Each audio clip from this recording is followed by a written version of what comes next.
गिबियावनो चेनेल बिथांमोननिसिम सिबिनाय अननाय जासिबाय। दिनै दुखुनि सान होननानै बुंनांगोन जोङो। आर्टिस्टफोरनि थाखाय मोनसे सुख'हायै मोनसे खहा बियो। मानो होनबा टिकेन्द्रजित नार्जारि सारआ मस्ट सिनियर बर'नि सासे मैखोम गागि आर्टिस्ट बियो।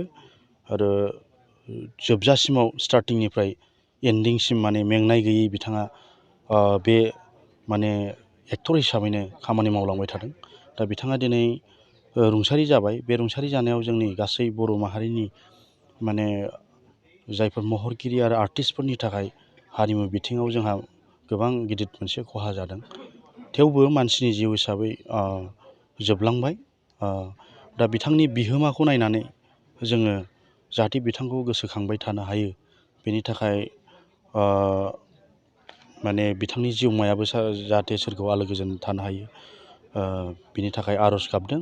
आरो बिथांनि जेनाखि बिहोमा बेखौ जाहाथे बर' हारियाव जेब्लाबो गोसोखांनानै इयुन जोलैया जाहाथे बिनि बिहोमाजोंनो माने थुलुंगा मोनबाय थायो, बेनि थाखाय जोङो सरखारजों माबा मोनसे रायलायनानैबाबो माबा मोनसे खालामजायो नामा बेखौ जों सिन्था खालामदों। बेखौ उनाव जों सावरायगोन आरो जिखियानो जाया दुखुनि सान हिसाबै न'खरनिसिमबो आरो जोंनो दुखुखौ फोरमायफानाय जादों।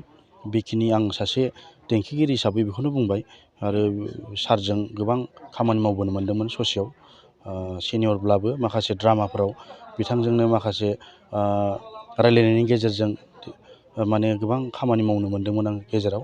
बेखिनि आरो दुलाराय बर' हारिमु आफादनि जानानै क'क्राझार जिल्ला बे समावहाय दिनै रुंसारि टिकेन्द्रजित नार्जारिनि न'खराव दिनैहाय जों बिथांनि रुंसारि जानाय बेहाय जोङो जिल्ला आफादनि जानानै बा दुलाराय बर' हारिमु आफादनि जानानै बिथांखौ जोङो बिदाय होनो फैदों। दा बेहाय जोङो ओरैबायदि दुखु मोनदों बिथांनि रुंसारि जानायावहाय बर' माहारिया मोनसे ओरैबायदि हारिमु बिथिङावहाय खहा जानांबाय जे बिथाङा सासे ओरैबायदि बावखुंगुरमोन जे बिथाङा गावनो ओरैबायदि नाटक खालामोमोन आरो नाटकनि गेजेरजोंहाय गावनो ओरैबायदि मोनसे नाटकखौ आरो सिनेमाखौ जेबायदि मोनसे जाफुंसार महराव खालामोमोन, बिथांनिफ्राय जोंहा सोलोंनानै लानांगौ आरो मिथिनांगौ जोबोर खहा जानानै थालांबाय। आरो इयुन जोलैफोरा बिथांबायदि सासे एफाग्राब गेदेमा फावखुंगुरनि जिउ गोमानायाव दिनैहाय जोङो जिल्ला आफादनि जानानै न'खरनिसिम जोंनि दुखु आरो दाहाखौ बिथांनिसिम जोङो बानफानाय फैदों, सेयार खालामफैदों। दा आसा खालामदों बिथांनि जिउ सोलेराहा सोरगोआव आलो गोजोनै थाहैनो हाथों। आरो बेखिनि गोजोन्थों।